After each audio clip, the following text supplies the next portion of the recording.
Muslims. Who planted that thought in our head? Warrior Saladin conquered the Crusaders and took control of Jerusalem. All right, he entered into an agreement that the Muslims would protect the Christian churches. And so he appointed two Muslim families. Both of these families have been in Jerusalem for, close to 1,000 years. And each generation has passed down the key. The key. Right. The physical key. Mr. Judah said that the key he presently has is 800 years old. It's incredible. He had another key, but it broke.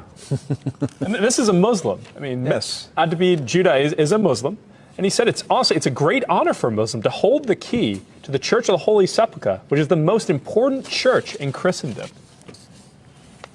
That's not disrespect. That's, we don't hear this in America. We don't hear, because what we have been told is Christian Americans, you should hate Muslims, you should kill Muslims. Because they're going to tear down all the churches and basically just ransack them and everything else. But here we have two families that for nearly 1,000 years have actually been watching over Christian churches. That's right. So who planted into our minds here in America that we should hate and kill Muslims?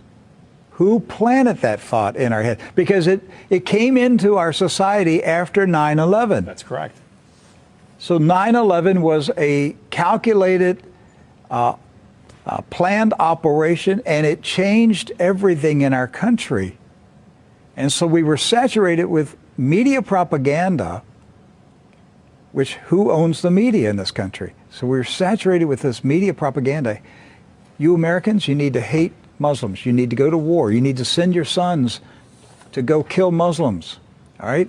And yet, when you go to the Middle East, you find out that the Muslims, like Christians, are taking care of Christian churches. Yes. Do not hold animosity against Christians or Americans, except in the case where Americans are pushing for war in their countries or trying to take their land.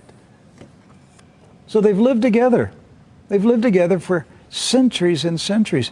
Jews, Christians, and Muslims have lived together for centuries. They were buying and selling. They were trading. They were doing business together. They were building houses next door to each other for centuries. And it didn't change until the Zionists came. Now, see, you say, wait a minute, I thought Zionists are Jews.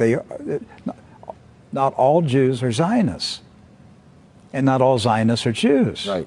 Zionism is a political movement. Yes. Right. It's an ideology. Yes. Not an ethnicity. And so when the Zionists came to Jerusalem and Palestine, basically in the 1920s and 30s and 40s, all right, they came to agitate. They came to infiltrate. They came to seize control.